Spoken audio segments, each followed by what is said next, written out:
नमस्कार। ये 1984 का न्यूज़पीक परिशिष्ट है। ये मुख्य कहानी नहीं, बल्कि उसकी भाषा और विचार व्यवस्था को समझाने वाला भाग है। चलिए शुरू करते हैं। परिशिष्ट। न्यूज़पीक के सिद्धांत।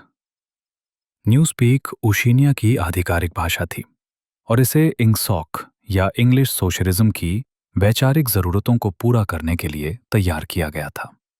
साल 1984 में अभी तक ऐसा कोई नहीं था जो बातचीत या लेखन में संचार के अपने एकमात्र साधन के रूप में न्यूज़पीक का इस्तेमाल करता हो।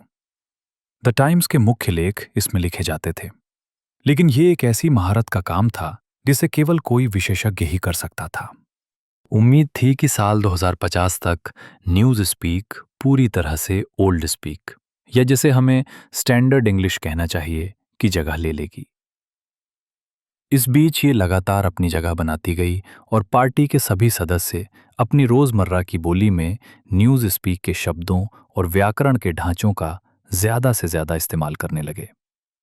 1984 में इस्तेमाल होने वाला संस्करण, जो न्यूज़ स्पीक डिक्शनरी के 9वें और 10वें संस्करणों में शामिल था, वो एक कामचलाऊ संस्करण था। उसमें कई फालतू शब्द और पुरानी बनावटें शामिल थीं, जिन्हें बाद में हटाया जाना था। हमारा वास्ता यहाँ डिक्शनरी के 11वें संस्करण में शामिल उस अंतिम एकदम सही रूप से है।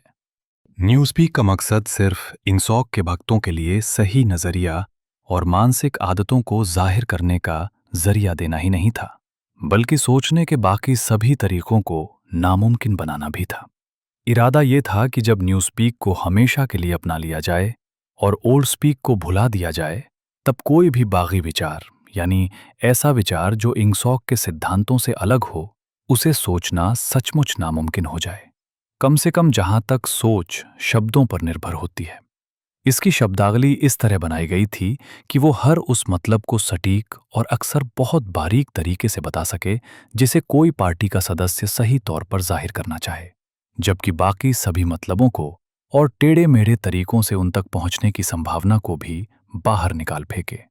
ये काम कुछ हद तक नए शब्दों की ईजाद से किया गया, लेकिन मुख्य रूप से अनचाहे शब्दों को हटाकर और बचे हुए शब्दों से उनके गैर परंपरागत अर्थों को छीलकर और जहां तक मुमकिन हो उनके सभी दूसरे अर्थों को मिटाकर किया गया। एक उदाहरण देखिए। न्यूज़पीक में फ्री शब्द अभी भी मौजूद था, लेकिन इसका इस्तेमाल सिर्फ ऐसे बयानों में हो सकता था जैसे ये कुत्ता जुओं से फ्री है या ये खेत खरपतवार से फ्री है। इसका इस्तेमाल राजनीतिक रूप से फ्री या बौद्धिक रूप से फ्री वाले पुराने अर्थ में नहीं किया जा सकता था, क्योंकि राजनीतिक और बौद्धिक आज़ादी अब अवधारणाओं के रूप में भी अस्तित्व में नहीं थी और इसलिए वे लाजमी तौर पर बेनाम थीं। साफ तौर पर बाकी शब्दों को दबाने के अलावा शब्दावली को कम करना अपने आप में एक लक्ष्य माना जाता था और किसी भी ऐसे शब्द को जिंदा रहने की इजाजत नहीं थी जिसके बिना काम चल सकता हो। न्यूज़पीक को सोच का दायरा बढ़ाने के लिए नहीं, बल्कि घटाने के लिए बनाया गया था और शब्दों के चुनाव को कम से कम करके परोक्ष रूप से इस मकसद में मदद मिलती थी। न्यूज़ स्पीक उस अंग्रेजी भाषा पर आधारित थी जिसे हम आज जानते हैं। हालांकि न्यूज़ स्पीक के कई वाक्य, भले ही उनमें नए बनाए गए शब्द ना भी हों, हमारे आज के किसी अंग्रेजी बोलने वाले के लिए शायद ही समझ में आते। न्यूज़ स्पीक के शब्दों को 3 अलग अलग वर्गों में बांटा गया था, जिन्हें ए वोकैबुलरी, बी वोकैबुलरी, जिन्हें कंपाउंड वर्ड्स भी कहा जाता है, और सी वोकैबुलरी के नाम से जाना जाता था। हर वर्ग पर अलग से बात करना ज्यादा आसान होगा, लेकिन भाषा की व्याकरण संबंधी विशेषताओं को ए वोकैबुलरी वाले हिस्से में ही समझाया जा सकता है, क्योंकि वही नियम तीनों श्रेणियों पर लागू होते थे। ए वोकैबुलरी। ए वोकैबुलरी में रोजमर्रा की जिंदगी के कामकाज के लिए जरूरी शब्द शामिल थे, जैसे खाना, पीना, काम करना, कपड़े पहनना, सीढ़ियां चढ़ना उतरना, गाड़ियों में सवारी करना, बागवानी, खाना पकाना और इसी तरह की चीजें। ये लगभग पूरी तरह से उन शब्दों से बनी थी जो हमारे पास पहले से हैं। शब्द जैसे hit, run, dog, tree, sugar, house, field. लेकिन आज की अंग्रेजी शब्दावली की तुलना में इनकी संख्या बेहद कम थी, जबकि इनके अर्थ कहीं ज्यादा सख्ती से तय किए गए थे। उनमें से अर्थ की सभी अस्पष्टताओं और बारीक भेदों को निकाल बाहर किया गया था। जहां तक मुमकिन हो सकता था, इस वर्ग का कोई भी न्यूज स्पीक शब्द बस एक झटकेदार आवाज थी जो एक साफ तौर पर समझे जाने वाले विचार को जाहिर करती थी। साहित्यिक मकसदों के लिए या राजनीतिक या दार्शनिक चर्चा के लिए अब वोकैबुलरी का इस्तेमाल करना बिल्कुल नामुमकिन होता। इसका इरादा केवल सरल, मकसद भरे विचारों को जाहिर करना था, जिनमें आमतौर पर ठोस चीजें या शारीरिक हरकतें शामिल होती थीं। न्यूज़स्पीक के व्याकरण की दो बहुत बड़ी खासियतें थीं। इनमें से पहली थी शब्दों के अलग अलग भेदों के बीच लगभग पूरी तरह से अदला बदली। भाषा का कोई भी शब्द सिद्धांत रूप में ये इफ या वेन जैसे बहुत अमूर्त शब्दों पर भी लागू होता था। क्रिया, संज्ञा, विशेषण या क्रिया विशेषण किसी भी रूप में इस्तेमाल किया जा सकता था। जब क्रिया और संज्ञा एक ही मूल शब्द के होते तो उनके रूप में कभी कोई फर्क नहीं होता था। इस नियम ने अपने आप ही कई पुराने रूपों को खत्म कर दिया। उदाहरण के लिए न्यूज स्पीक में थॉट शब्द का वजूद ही नहीं था। इसकी जगह थिंक ने ले ली थी, जो संज्ञा और क्रिया दोनों का काम करता था। यहां शब्दों की उत्पत्ति का कोई नियम नहीं माना गया था। कुछ मामलों में मूल संज्ञा को बचाकर रखा गया, तो कुछ मामलों में क्रिया को। यहां तक कि जहां मिलते जुलते अर्थ वाली संज्ञा और क्रिया का आपस में कोई भाषाई संबंध नहीं था, वहां भी अक्सर उनमें से किसी एक को हटा दिया जाता था। मिसाल के तौर पर कट जैसा कोई शब्द नहीं था, क्योंकि इसका अर्थ संज्ञा क्रिया नाइफ से पूरी तरह जाहिर हो जाता था। विशेषण बनाने के लिए संज्ञा क्रिया में फुल जोड़ा जाता था और क्रिया विशेषण के लिए वाइज। इसलिए उदाहरण के लिए स्पीड फुल का मतलब था तेज और स्पीड वाइज का मतलब था तेजी से। हमारे आज के कुछ विशेषण जैसे good, strong, big, black, soft बचा लिए गए थे, लेकिन उनकी कुल संख्या बहुत कम थी। उनकी जरूरत भी बहुत कम थी, क्योंकि लगभग किसी भी विशेषण का अर्थ किसी संज्ञा क्रिया में फुल जोड़कर हासिल किया जा सकता था। आज मौजूद क्रिया विशेषणों में से किसी को भी नहीं रखा गया, सिवाय उन बहुत कम शब्दों के जो पहले से वाइस पर खत्म होते थे। वाइस पर अंत होना तय था। उदाहरण के लिए वेल शब्द की जगह गुड वाइज ने ले ली थी। इसके अलावा किसी भी शब्द को, ये बात सिद्धांत रूप में भाषा के हर शब्द पर लागू होती थी, अन उपसर्ग जोड़कर उसका अर्थ उल्टा किया जा सकता था, या प्लस उपसर्ग जोड़कर उसे मजबूत किया जा सकता था, या और भी ज्यादा जोर देने के लिए डबल प्लस का इस्तेमाल किया जा सकता था। इसलिए उदाहरण के लिए अनकोल्ड का मतलब था गर्म, जबकि प्लस कोल्ड और डबल प्लस कोल्ड का मतलब था क्रमशः बहुत ठंडा और बेहद ठंडा। आज की अंग्रेजी की तरह लगभग किसी भी शब्द के अर्थ को एंटे, पोस्ट, अप, डाउन वगैरह जैसे उपसर्ग जोड़कर बदलना भी मुमकिन था। ऐसे तरीकों से शब्दावली में भारी कमी लाना मुमकिन पाया गया। मिसाल के तौर पर, अगर गुड शब्द मौजूद है तो बैड जैसे शब्द की कोई जरूरत नहीं थी, क्योंकि जरूरी अर्थ अनगुड से उतनी ही अच्छी तरह, बल्कि ज्यादा अच्छी तरह जाहिर हो जाता था। जहां भी दो शब्द एक दूसरे के कुदरती विरोधी हों, वहां बस ये तय करना जरूरी था कि उनमें से किसे खत्म किया जाए। उदाहरण के लिए, पसंद के मुताबिक डार्क की जगह अनलाइट ले सकता था, या लाइट की जगह अनडार्क। न्यूज स्पीक व्याकरण की दूसरी खास पहचान थी उसका नियमित होना। कुछ अपवादों को छोड़कर, जिनका जिक्र नीचे किया गया है, सभी शब्द रूपों ने एक ही तरह के नियमों का पालन किया। इस तरह सभी क्रियाओं में भूतकाल और पास्ट पार्टिसिपल एक ही थे और एड पर खत्म होते थे। स्टील का भूतकाल स्टील्ड था, थिंक का भूतकाल थिंक्ड था, और पूरी भाषा में यही नियम चलता था। Swum, gave, brought, spoke, taken वगैरह जैसे सभी रूपों को खत्म कर दिया गया था। सभी बहुवचन जरूरत के मुताबिक एस या ई एस जोड़कर बनाए जाते थे।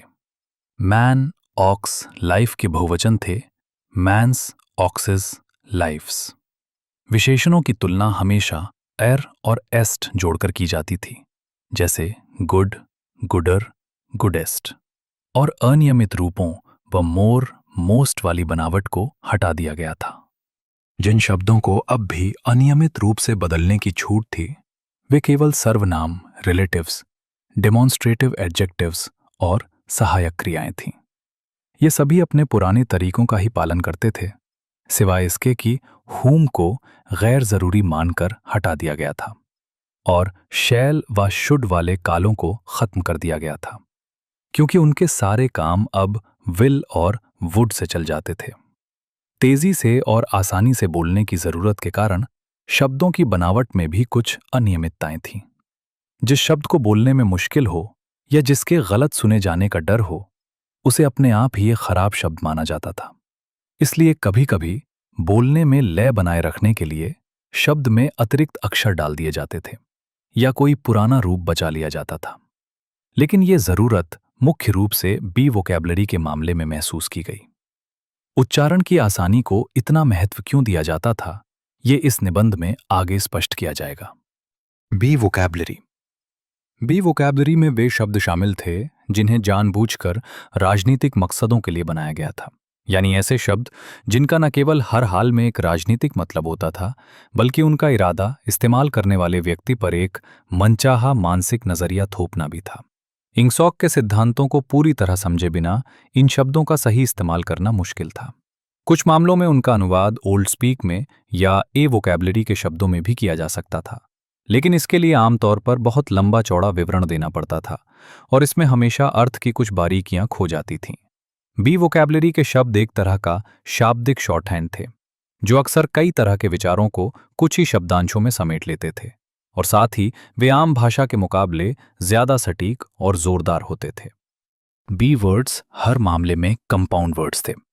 हालांकि स्पीक राइट जैसे कंपाउंड वर्ड्स ए वोकैबुलरी में भी मिलते थे, लेकिन वे महज सुविधाजनक लघु रूप थे और उनका कोई खास वैचारिक रंग नहीं था।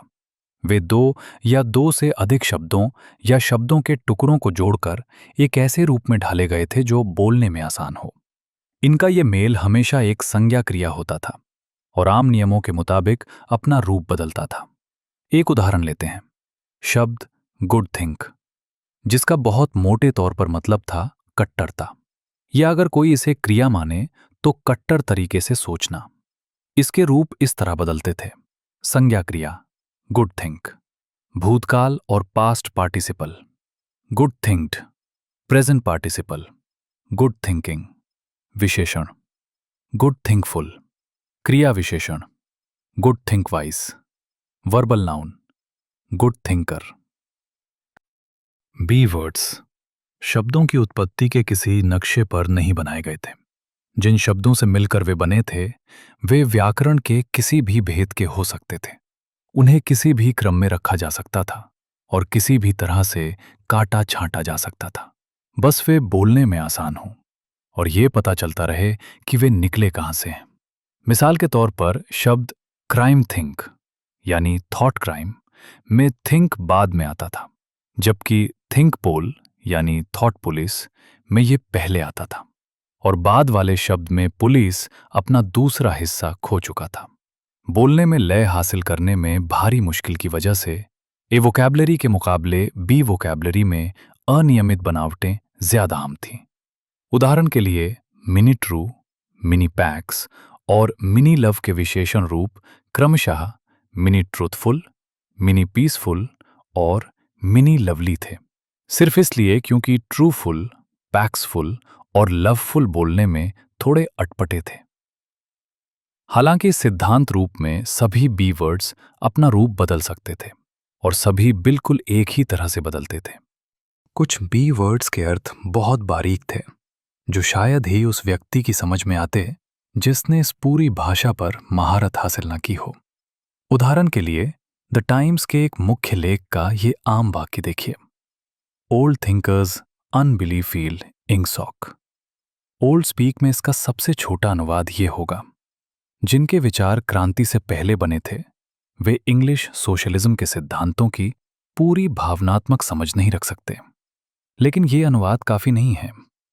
पहली बात तो ये है कि ऊपर दिए गए न्यू स्पीक वाक्य का पूरा मतलब समझने के लिए किसी को इस बात का साफ अंदाजा होना चाहिए कि इंगसॉक का मतलब क्या है, और इसके अलावा केवल वही व्यक्ति जो इंगसॉक में पूरी तरह रचा बसा हो बिली फील शब्द की पूरी ताकत को समझ सकता था। इसका मतलब था एक ऐसा अंधा जोशीला स्वीकार जिसकी आज कल्पना करना भी मुश्किल है, या फिर ओल्ड थिंग शब्द जो दुष्टता और पतन के विचार के साथ पूरी तरह घुला मिला था। लेकिन कुछ न्यूज स्पीक शब्दों का खास काम, जिनमें ओल्ड थिंक एक था, अर्थ बताना उतना नहीं था जितना उन्हें नष्ट करना था। ये शब्द जिनकी संख्या कम होना जरूरी था, इनके अर्थों को इतना फैला दिया गया था कि वे अपने भीतर शब्दों की पूरी पूरी कतारों को समेट लेते थे। चूंकि अब एक अकेला व्यापक शब्द ही उनके लिए काफी था, इसलिए उन बाकी शब्दों को अब रद्दी में फेंका और भुलाया जा सकता था। न्यूज स्पीक डिक्शनरी तैयार करने वालों के सामने सबसे बड़ी मुश्किल नए शब्द गढ़ना नहीं थी, बल्कि उन्हें गढ़ने के बाद ये पक्का करना था कि उनका मतलब क्या है।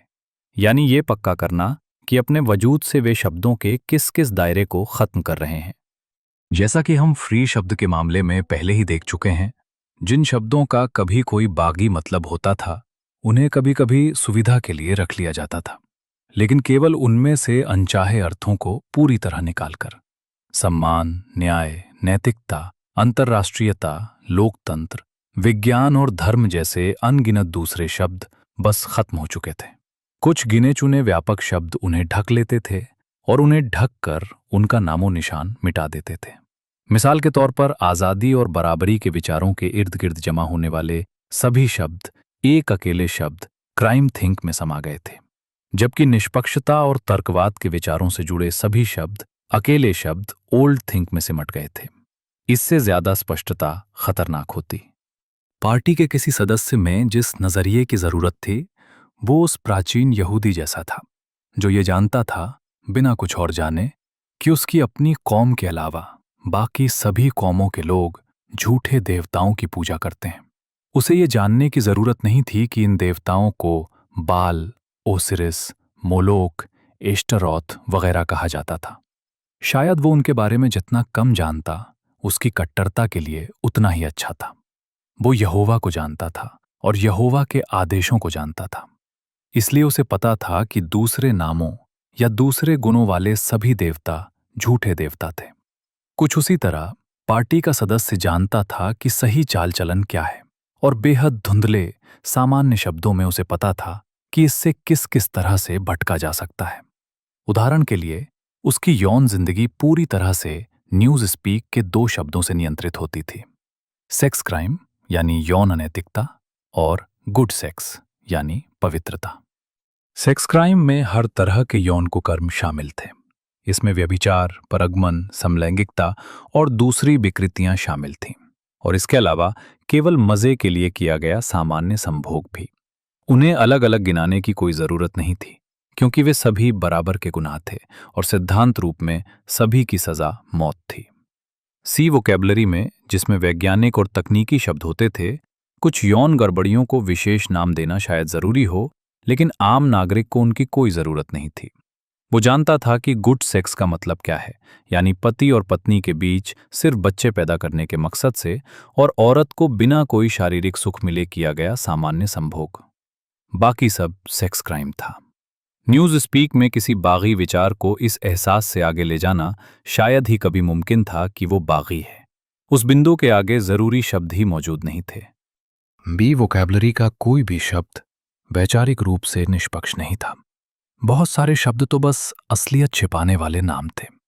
उदाहरण के लिए, जॉय कैंप यानी जबरन मजदूरी का कैंप, या मिनी पैक्स यानी मिनिस्ट्री ऑफ पीस, जिसका असल मतलब था युद्ध मंत्रालय। इनका मतलब इनके जाहिर अर्थ से लगभग बिल्कुल उल्टा था।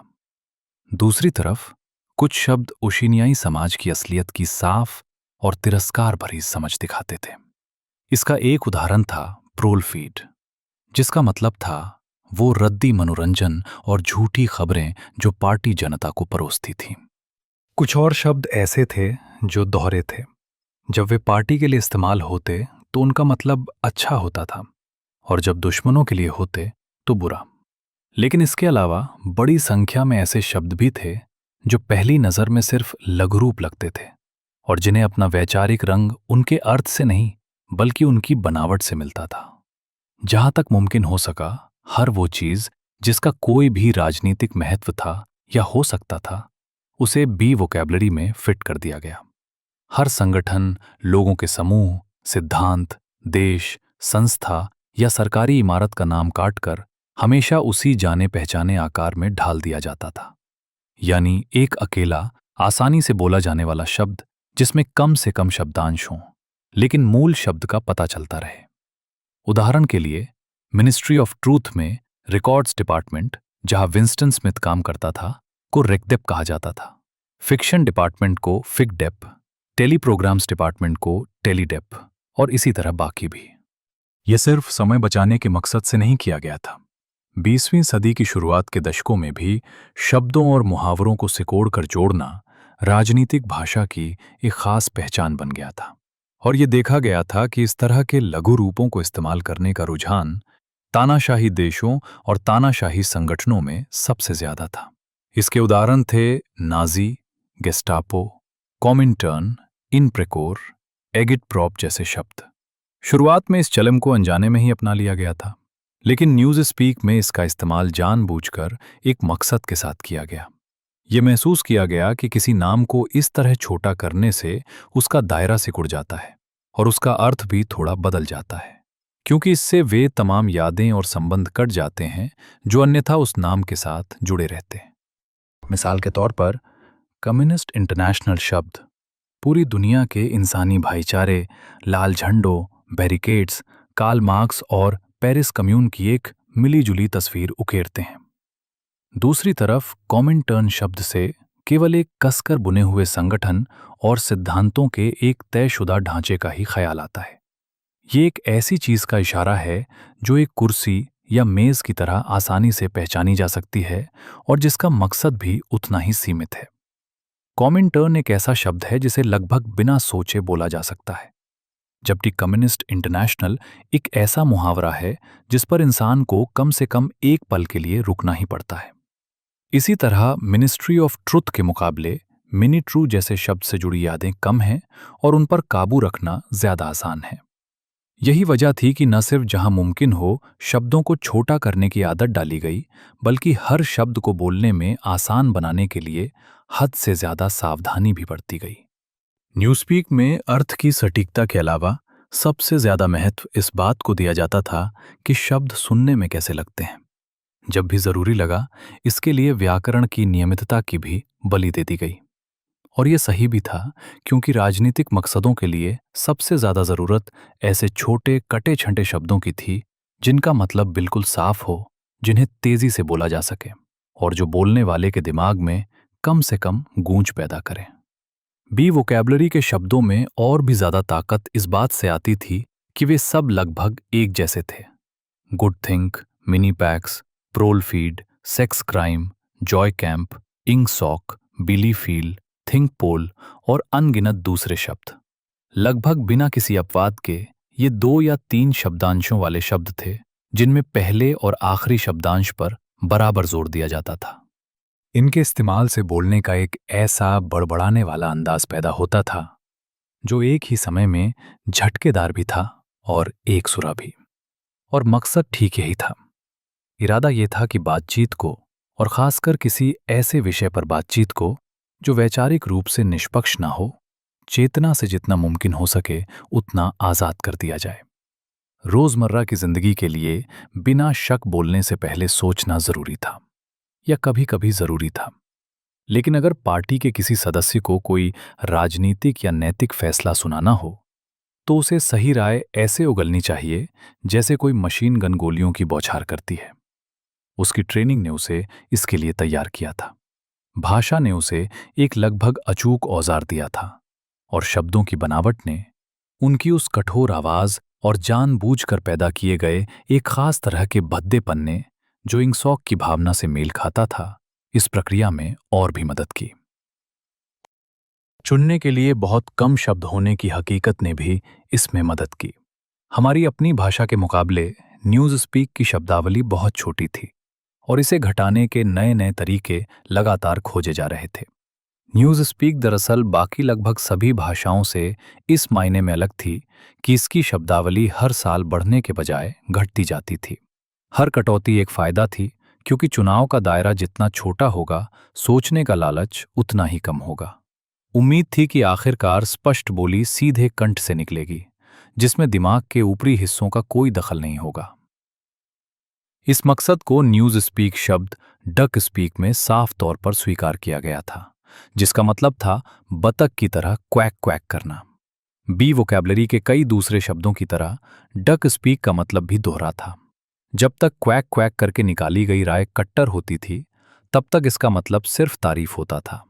और जब द टाइम्स पार्टी के किसी वक्ता को double plus good duck speaker कहता था, तो वो उसे एक गर्मजोशी भरी और कीमती तारीफ दे रहा होता था। सी वोकैबलरी बाकी दोनों की पूरक थी और इसमें पूरी तरह से वैज्ञानिक और तकनीकी शब्द शामिल थे। ये आज इस्तेमाल होने वाले वैज्ञानिक शब्दों से मिलते जुलते थे और उन्हीं मूल शब्दों से बनाए गए थे। लेकिन हमेशा की तरह इस बात का खास ख्याल रखा गया था कि उनके अर्थ सख्ती से तय हों और उनसे अनचाहे मतलब निकाल दिए जाएं।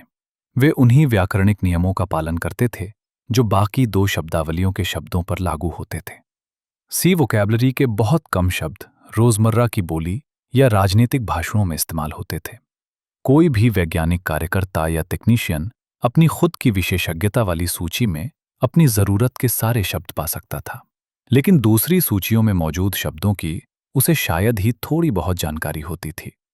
सभी सूचियों में बहुत कम शब्द ऐसे थे जो सब में कॉमन थे, और ऐसी कोई शब्दावली नहीं थी जो विज्ञान को मन की एक आदत या सोचने का एक तरीका के रूप में बता सके, चाहे उसकी शाखा कोई भी हो। सच तो यह है कि विज्ञान के लिए कोई शब्द ही नहीं था, क्योंकि उसका जो भी संभावित अर्थ हो सकता था वो इंक सॉक शब्द से पहले ही काफी हद तक पूरा हो जाता था। पिछले विवरण से यह देखा जा सकता है कि न्यूज़ स्पीक में बहुत निचले स्तर से ऊपर बागी विचारों को जाहिर करना लगभग नामुमकिन था। बेशक बहुत भद्दे किस्म की बागी बातें बोलना मुमकिन था, जो एक तरह का ईश निंदा जैसा था। उदाहरण के लिए ये कहना मुमकिन होता कि बिग ब्रदर इज अनगुड, लेकिन ये बयान जो एक कट्टर कान को सिर्फ एक साफ बेतुकापन लगता, उसे तर्क देकर साबित नहीं किया जा सकता था, क्योंकि जरूरी शब्द ही उपलब्ध नहीं थे। इंगसॉक के विरोधी विचारों को केवल एक धुंधले बिना शब्दों वाले रूप में ही सोचा जा सकता था और उन्हें केवल बहुत मोटे शब्दों में नाम दिया जा सकता था, जो बागी विचारों के पूरे समूहों को एक साथ मिला देते थे और उनकी निंदा करते थे, लेकिन ऐसा करते समय उन्हें परिभाषित नहीं करते थे। असल में कोई न्यूज़ स्पीक का इस्तेमाल बागी मकसदों के लिए तभी कर सकता था जब वो कुछ शब्दों का गलत तरीके से ओल्ड स्पीक में अनुवाद कर ले। उदाहरण के लिए ऑल मेन्स आर इक्वल एक संभव न्यूज़ स्पीक वाक्य था, लेकिन केवल उसी अर्थ में जिसमें सभी आदमियों के बाल लाल हैं एक संभव ओल्ड स्पीक वाक्य है। इसमें कोई व्याकरण की गलती नहीं थी, लेकिन ये एक साफ झूठ को जाहिर करता था, यानी ये कि सभी आदमी आकार, वजन या ताकत में बराबर हैं। राजनीतिक बराबरी की अवधारणा अब मौजूद नहीं थी और इसलिए इस दूसरे अर्थ को इक्वल शब्द से निकाल दिया गया था। 1984 में जब ओल्ड स्पीक अभी भी बातचीत का सामान्य जरिया थी, सैद्धांतिक रूप से ये खतरा मौजूद था कि न्यूज़ स्पीक शब्दों का इस्तेमाल करते समय किसी को उनके मूल अर्थ याद आ जाए। व्यवहार में डबल थिंक में अच्छी तरह जमे हुए किसी भी व्यक्ति के लिए इससे बचना मुश्किल नहीं था, लेकिन एक दो पीढ़ियों के भीतर ऐसी चूक की संभावना भी गायब हो जाती। न्यूज़ स्पीक को अपनी एकमात्र भाषा के रूप में लेकर बड़ा होने वाला व्यक्ति ये नहीं जान पाएगा कि इक्वल का कभी राजनीतिक रूप से इक्वल जैसा दूसरा अर्थ भी था, या फ्री का मतलब कभी बौद्धिक रूप से फ्री था। ठीक वैसे ही जैसे उदाहरण के लिए जिस व्यक्ति ने कभी शतरंज के बारे में नहीं सुना, उसे क्वीन और रूक शब्दों से जुड़े दूसरे अर्थों का पता नहीं होगा। ऐसे कई अपराध और गलतियां होंगी जिन्हें करना उसके बस के बाहर होगा, सिर्फ इसलिए क्योंकि वे बेनाम थीं और इसलिए अकल्पनीय थीं। और ये पहले से देखा जा सकता था कि समय बीतने के साथ न्यूज़ स्पीक की खास विशेषताएं और भी ज्यादा गहरी होती जाएंगी। इसके शब्द कम और कम होते जाएंगे, उनके अर्थ ज्यादा से ज्यादा सख्त होते जाएंगे और उनका गलत इस्तेमाल करने की गुंजाइश हमेशा घटती जाएगी। जब ओल्ड स्पीक हमेशा के लिए चलन से बाहर हो चुकी होगी, तब अतीत के साथ जुड़ी आखिरी कड़ी भी टूट चुकी होगी। इतिहास पहले ही दोबारा लिखा जा चुका था, लेकिन अतीत के साहित्य के कुछ टुकड़े यहां वहां बचे रह गए थे, जिन्हें पूरी तरह सेंसर नहीं किया गया था। और जब तक किसी को ओल्ड स्पीक का ज्ञान था, उन्हें पढ़ना मुमकिन था। भविष्य में ऐसे टुकड़े, अगर वे संयोग से बच भी गए, तो वे ना तो समझ में आएंगे और ना ही उनका अनुवाद हो पाएगा। ओल्ड स्पीक के किसी भी हिस्से का न्यू स्पीक में अनुवाद करना तब तक नामुमकिन था जब तक कि वो किसी तकनीकी प्रक्रिया या बहुत साधारण रोजमर्रा के काम से जुड़ा ना हो, या फिर वो प्रवृत्ति में पहले से ही कट्टर ना हो। न्यू स्पीक में इसे गुड थिंकफुल कहा जाएगा। व्यवहारिक रूप से इसका मतलब ये था कि लगभग 1960 से पहले लिखी गई किसी भी किताब का पूरा अनुवाद नहीं किया जा सकता था। क्रांति से पहले के साहित्य का केवल वैचारिक अनुवाद ही हो सकता था, यानी भाषा के साथ साथ उसके मतलब में भी बदलाव। उदाहरण के लिए, स्वतंत्रता के घोषणा पत्र का ये जाना माना हिस्सा लीजिए। हम इन सच्चाइयों को स्वयं सिद्ध मानते हैं कि सभी मनुष्य समान बनाए गए हैं, कि उनके रचयिता ने उन्हें कुछ ऐसे अधिकार दिए हैं जिन्हें उनसे अलग नहीं किया जा सकता, कि इनमें जीवन, स्वतंत्रता और खुशी की तलाश शामिल है, कि इन अधिकारों को सुरक्षित करने के लिए मनुष्यों के बीच सरकारें स्थापित की जाती हैं, जो अपनी शक्तियां शासितों की सहमति से प्राप्त करती हैं, कि जब भी सरकार का कोई भी रूप इन उद्देश्यों का विनाशक बन जाता है, तो ये जनता का अधिकार है कि वो उसे बदल दे या उसे समाप्त कर दे और नई सरकार की स्थापना करे। मूल भावना को बनाए रखते हुए इसे न्यूज़ स्पीक में ढालना बिल्कुल नामुमकिन होता। इसके सबसे करीब जो किया जा सकता था वो ये था कि इस पूरे हिस्से को एक अकेले शब्द क्राइम थिंक में निगल लिया जाए। एक पूरा अनुवाद केवल एक वैचारिक अनुवाद ही हो सकता था, जिसके जरिए जेफरसन के शब्दों को निरंकुश सरकार के गुणगान में बदल दिया जाता। अतीत के साहित्य का एक बड़ा हिस्सा दरअसल पहले से ही इसी तरह बदला जा रहा था। प्रतिष्ठा के लिहाज से कुछ ऐतिहासिक हस्तियों की याद को बनाए रखना सही समझा गया, जबकि साथ ही उनकी उपलब्धियों को इंगसॉक के दर्शन के अनुरूप ढालना भी। इसलिए Shakespeare, Milton, Swift, Byron, Dickens और कुछ दूसरे लेखकों का अनुवाद चल रहा था। जब ये काम पूरा हो जाता तो उनकी मूल रचनाएं और अतीत के साहित्य का जो कुछ भी बचा कुचा था उसे नष्ट कर दिया जाता। ये अनुवाद एक धीमा और मुश्किल काम थे, और ये उम्मीद नहीं थी कि वे 21वीं सदी के पहले या दूसरे दशक से पहले पूरे होंगे। केवल कामकाजी साहित्य की भी बड़ी मात्रा थी, जैसे बेहद जरूरी तकनीकी मैनुअल और इसी तरह की चीजें, जिनके साथ यही सुलूक किया जाना था। मुख्य रूप से अनुवाद के इसी शुरुआती काम के लिए समय देने की खातिर न्यूज़ स्पीक को पूरी तरह अपनाने की तारीख इतनी देर से, यानी 2050 तय की गई थी। ये था न्यूज़ स्पीक परिशिष्ट। सुनने के लिए धन्यवाद।